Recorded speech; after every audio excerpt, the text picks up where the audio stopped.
होली का त्योहार हिंदू समुदाय के सबसे प्रमुख त्योहारों में से एक है। इस प्रमुख त्योहारों में से एक महत्वपूर्ण हिस्सा है होलिका दहन। इसे फाल्गुन मास की पूर्णिमा पर मनाया जाता है तथा इसके अगले दिन ही रंग गुलाल की होलियां खेली जाती है। होली बुराई पर अच्छाई की जीत का प्रतीक है। होलिका दहन में सुबह के समय लोग मंदिर जाकर पूजा करते हैं और रात में धूमधाम से होलिका दहन किया जाता है। होली के पीछे एक कहानी है। महर्षि कश्यप की पत्नी दक्ष पुत्री के गर्भ से दो महान पराक्रमी बालकों का जन्म हुआ। इनमें से बड़े का नाम हिरण्यकश्यप और छोटे का नाम हिरण्याक्ष था। दोनों ही बलशाली महापराक्रमी थे। दोनों भाई ने युद्ध में देवताओं को पराजित करके स्वर्ग अपने अधीन कर लिया। एक समय आया जब हिरण्याक्ष ने पृथ्वी को पाताल में ले जाकर छिपा दिया। तब भगवान विष्णु ने वराह अवतार लेकर पृथ्वी को पाताल से निकलने के लिए हिरण्याक्ष का वध किया।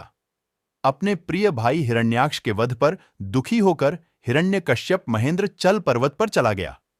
वह भगवान विष्णु द्वारा अपने भाई की हत्या का बदला लेना चाहता था, इसलिए उसने ब्रह्मा जी की घोर तपस्या करने लगा। तभी इंद्र आदि देवताओं ने हिरण्याकश्यप के राज्य पर धावा बोल दिया। हिरण्याकश्यप के न रहने से उसका राज्य कमजोर हो गया था, इसलिए वह देवताओं से जीत न सके और परास्त हो गए। जब हिरण्याकश्यप की तपस्या से प्रसन्न होकर स्वयं ब्रह्मा जी प्रकट हो गए और हिरण्याकश्यप से वरदान मांगने को कहा। उसने पहले अमृता का वरदान मांगा, लेकिन ब्रह्मा जी ने यह कहकर टाल दिया कि मैं तुम्हें यह वरदान नहीं दे सकता, क्योंकि यह नियम के विरुद्ध है। फिर उसके बाद ब्रह्मा जी ने यह कहा कि कोई और वरदान मांग लो। उसने तब यह वरदान मांगा कि न दिन में मरूं न रात में, न जल में न आकाश में, न थल पे, न दानव से न मानव से, न अस्त्र से न शस्त्र से। ब्रह्मा जी तथास्तु कहकर अंतर्ध्यान हो गए। पहले उसने देवताओं को हराया और अपना राज्य उसने वापस ले लिया। फिर उसने और अत्याचार करना शुरू किया। वह कहता था कि विष्णु की पूजा नहीं करना है, क्योंकि अब मैं यहां का भगवान हूं। कुछ दिनों बाद हिरण्यकश्यप के राज्य में खुशियां आ गई। हिरण्यकश्यप का एक पुत्र हुआ जिसका नाम उसने प्रहलाद रखा। हिरण्यकश्यप ने उसकी शिक्षा दीक्षा के लिए इसी के पास भेज दिया। उन प्रहलाद को यह शिक्षा दी कि दुनिया का एक ही भगवान है, वह है भगवान विष्णु। तुम उनकी रोज आराधना करो, एक न एक दिन प्रसन्न होकर तुम्हारे सामने प्रकट हो जाएंगे।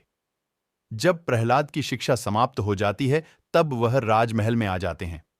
वह हर रोज भगवान की आराधना करते थे। यह बात हिरण्यकश्यप को पता चल जाती है। ठीक उसी समय वह प्रहलाद के पास जाता है और वह यह कहता है कि तुम्हारी यह साहस, तुम मेरे शत्रु की आराधना करते हो।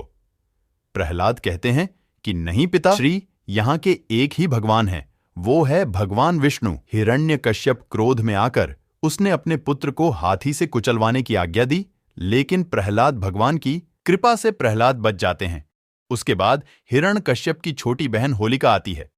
वह कहती है, भैया आप यह छोटा सा काम मुझे दीजिए। हिरण्यकश्यप कहता है कि ठीक है। वह ब्रह्मा जी के वरदान पर घमंड कर रही थी। उसने सैनिकों से यह आज्ञा दिया कि जब मैं प्रहलाद को लेकर लकड़ियों पर बैठ जाऊं तो इन लकड़ियों पर आग लगा देना। ठीक ऐसा ही हुआ। सैनिकों ने लकड़ियों में आग। प्रहलाद आग में ही बैठे बैठे भगवान की आराधना करने लगे।